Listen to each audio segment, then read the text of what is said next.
Hello and welcome back to Hearts of Iron 3 and Black Ice version 10.52 and the UK campaign. And where we left off, we were about to be declared on by Japan. They declared war on America, and I'm expecting a declaration of war from them pretty much any day now. So hopefully we'll be on our toes for when they actually do decide to attack us.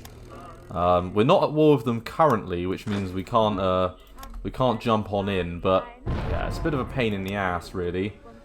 We are losing a little bit of fuel, but we're making it up by the looks of it. We're going up to 10k now, which is quite nice. Commander decision making is very good. And yeah, things are going very well. If you haven't already, please make sure you subscribe and like the video. Every little helps, and we're closing in on 1k now. We're at 957 subscribers as of today, which is pretty unbelievable, I must say. I'm pretty chuffed. So, we are going to take out these units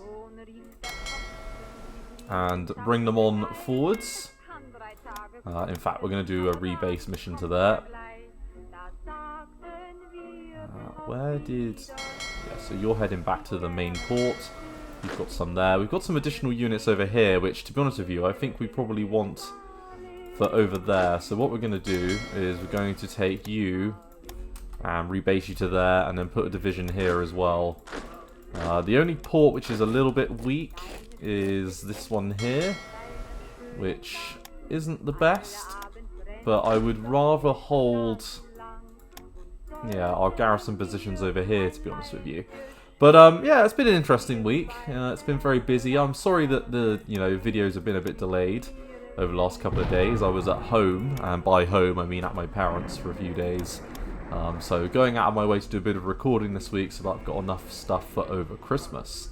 Now, what have I been up to? One thing I did watch the other day was the final episode of Doctor Who.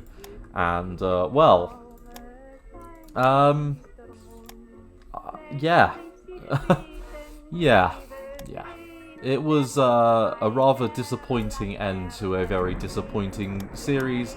And I think this is one of his last episodes as showrunner, good old Chris Chibnall. And to be honest with you, I don't think anyone is going to be particularly upset by him departing. He's been, I think, pretty damn useless, and I really... Look, I'm not a writer at the end of the day, and I think it's a bit hypocritical for me, some random person on the internet, to sort of really bash, someone that obviously puts a lot of time and effort into their work. But, wow, it was a tire fire. I mean, the last episode, look, I consider myself a fairly intelligent individual, okay? Most of the time. And I jest sometimes about the fact that I'm a bit of a moron. But for the most part, I think my brain is normally fairly up together when it comes to having a fairly basic understanding of plots and things. And my god, the last 2 episodes of Doctor Who were some of the most convoluted bullshit I think I've ever seen. It was impressive. I mean, look, if you have struggled with enemies and putting them in Doctor Who, then why in the fuck would you, in some sort of crazy world that you live in, decide to put in so many different types of enemies? You've got the Sontarans, you've got this plotline with the crystal flux things, Calvinista, is it? I'm not very good with the names because they're all shit names. But you've got Sontarans, the crystal people, the Division, random snake man with a suit on who was a part of it as well, who I can't tell if that's like the master meant to be. It's very complicated. Like, just stick to a couple. You don't need all of it. You can quite literally only have a couple of enemies. No one's going to mind. Just make it about 2 of them. It just felt very much like desperation, really. Like, oh fuck, everyone hates the series, everything I've done so far. Just throw it all in. Make a smoothie blender out of it all. Which just, I don't know. It just seems very strange that they went in the direction they went in. you know, it just doesn't seem to make a massive amount of sense to me. And I'm a fairly big Doctor Who fan. You know, I wouldn't say I'm the biggest Doctor Who fan, but you know, I've watched all of the revival, and I've also watched all of, well, a lot of the older episodes. So you know, I've got a fairly decent understanding of Doctor Who. And I would just say, Doctor Who doesn't have to be the most well-written, amazing thing in the entire world. It's fairly tongue-in-cheek, in my opinion, and I think it works best when it doesn't take itself too seriously. And I think part of the problem why this doesn't land very well is because it really goes out of its way to try and be very serious and really up the ante. And I just don't think Doctor Who is a particularly good vehicle for it. You know, and I think the greatest casualty of all of this has sadly been Jodie Whittaker. There's a lot of people on the internet that are quick to sort of say that it's political correctness and things gone wrong. I don't think that necessarily is the case. I think the real trouble has been more so with the writing and sort of the way it's been handled. I mean, I don't want to break this to anyone, but Doctor Who has always been a pretty political show throughout the majority of its run, new and old. It's had a lot of politically charged episodes, and a lot of them, you know, there is a fair amount of left-wing tendency, especially in some of the newer stuff, which is fine. It doesn't hit you over the head with it, to be honest. It's fairly balanced in its approach. What's frustrating about some of the later episodes of the revival series under Chibnall is that it's really hit you in the face with a lot of this stuff when maybe it's not needed to. And I feel sorry for Jodie Whittaker because I feel like she's getting a lot of vitriolic hatred online, which I don't really think is her fault. Sure, there are elements of her performance that maybe could be improved. But if you had a moderately decent director, then I think that problem sort of sorts itself out, you know, a little bit more easily. Because that's what a director is there to do. They're there to direct you whilst you're on screen, and sort of lend you a bit of a hand, really. And it feels like a lot of the time that is lacking pretty substantially. In a lot of different departments. It feels very much like there wasn't much of things really well structured and written out. I mean, I want to be clear that right now I'm just having a little ramble about Doctor Who, but getting back to sort of the main story, and I'm afraid this is going to be the AFG sort of rants about Doctor Who for a little while here, and you're just going to have to put up with it, I'm afraid. But this series, so you have the Doctor in 3 different places, which screams to me that a writer that ran out of ideas and really, I think, maybe wrote themselves into a hole. Maybe they had a lot that they wanted to do, and said writer thought to themselves, oh fuck, how do I get the Doctor into all of these different situations? I know, I'll make it so that there's 3 of them. I just the level of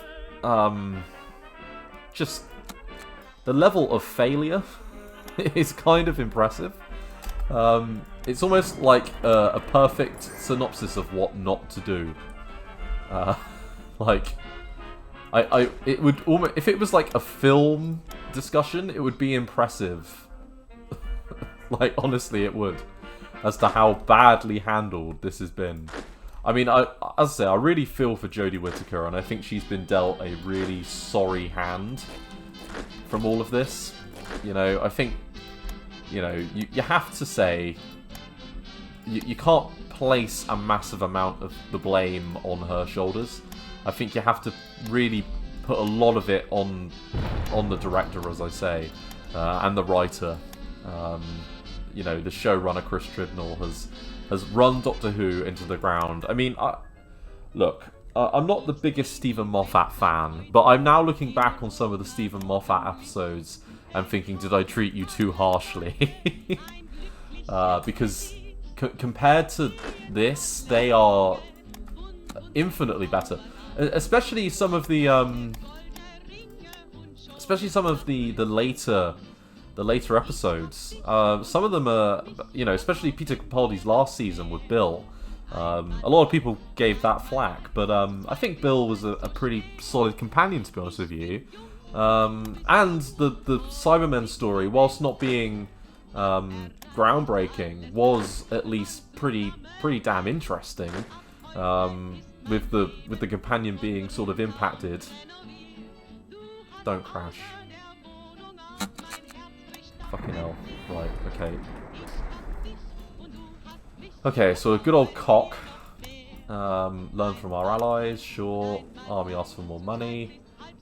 We'll pay them. Roosevelt, Lord Haw-Haw. Axis Sally. Don't give in to her boobs.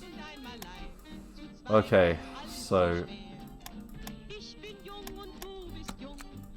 Alright, we had a few little events there, which I think would mean...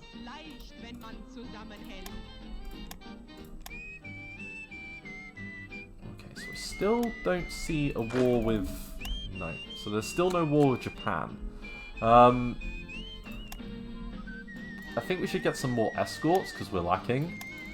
And I don't think this IAC boost is going to immediately give us what we want. So 200 escorts would be really useful. Yeah, no additional wars or anything. Lacking a little bit in supply, which is a bit of a pain, but oh well, we'll handle it.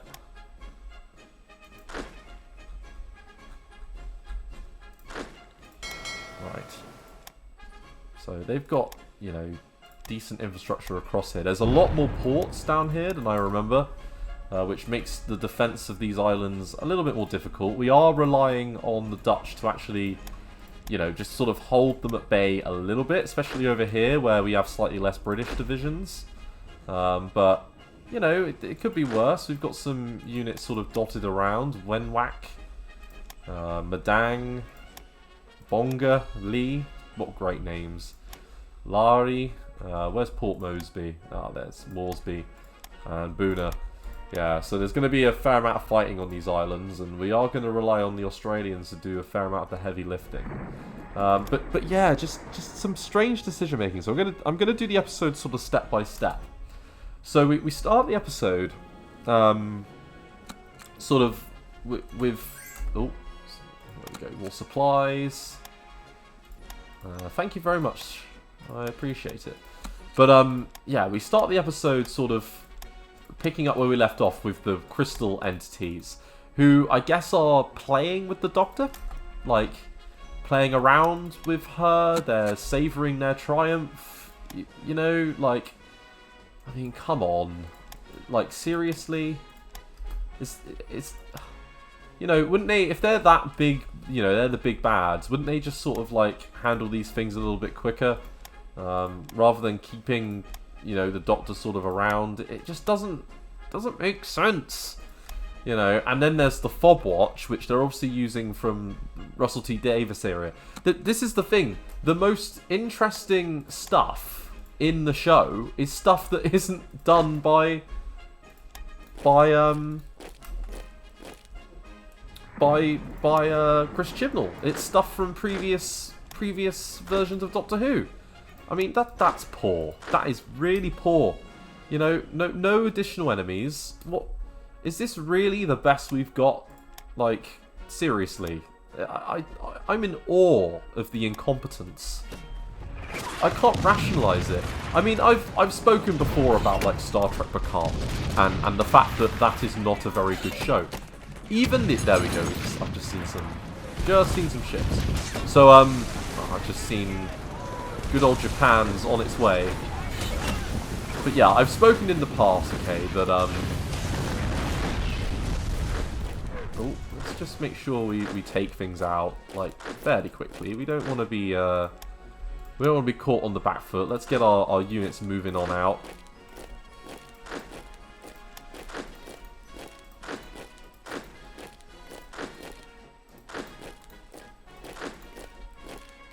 We do have at least decent supply, which is remarkably useful.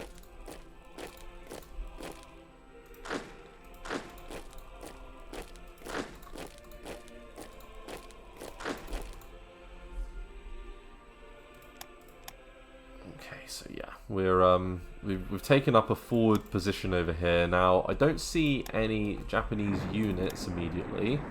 We've got one battle obviously here, and to be honest with you, we can support that battle with our close air support.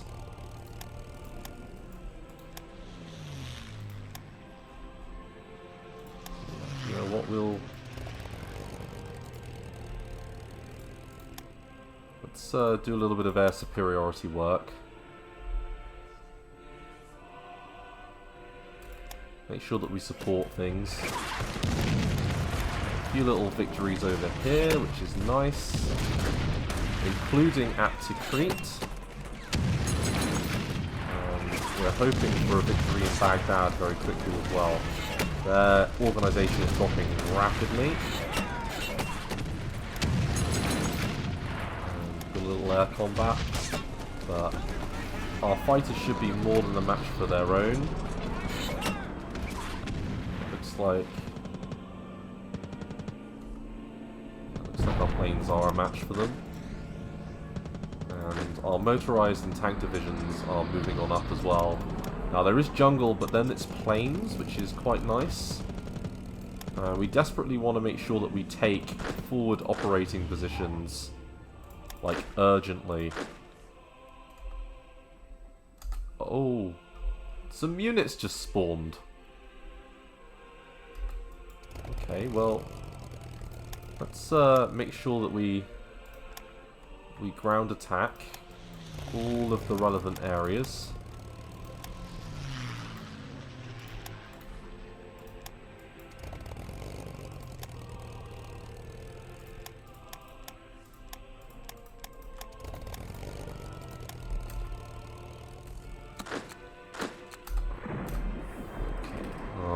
Yet more fucking uprisings. So Operation Bandery or whatever. Let's do a Black Ops mission and try to get ourselves a senior officer. Brilliant. So that's good. Hopefully we've done a little bit of a job hurting them. I don't see any combat occurring over by Gibraltar, which is useful. Hopefully we're tying down a few divisions. The attack on Leningrad is still ongoing. Looks like they've started a little encirclement over here. Kuybyshev is still the front line, and they still proceed to move into the heartlands.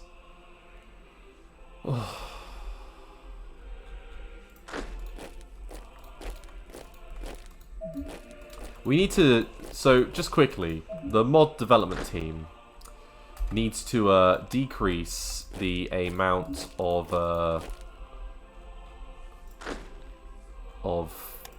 well, just of this. This is a joke. Just quickly, there was not this many armed uprising in India during World War II. I would rather that you added an IC, negative IC modifier, like an efficiency thing for the fact that India is passively trying to resist, than whatever this is. Because this is just annoying. This is just clicking units for the sake of it. Which, yeah, I don't think anyone actually enjoys that. If anyone does, you know, please comment and tell me that you enjoy chasing down partisans. I think you're fucking nuts if you do, but yeah, just not my thing at all. Right, we've won the Battle of Baghdad. Now, is that going to lead towards a KO for these guys? So I'm expecting Diver Godfrey. When's he going to get there? 9th of January, and you guys have already taken Baghdad, which is good. Happy days, what we'd like to see. I think we should take... we'll take a tank division or a motorized unit that way. We'll take another unit this way. And I'm expecting to move into Mosul quite quickly. I imagine once we regained our ability to attack. Right, so excellent for some commandos.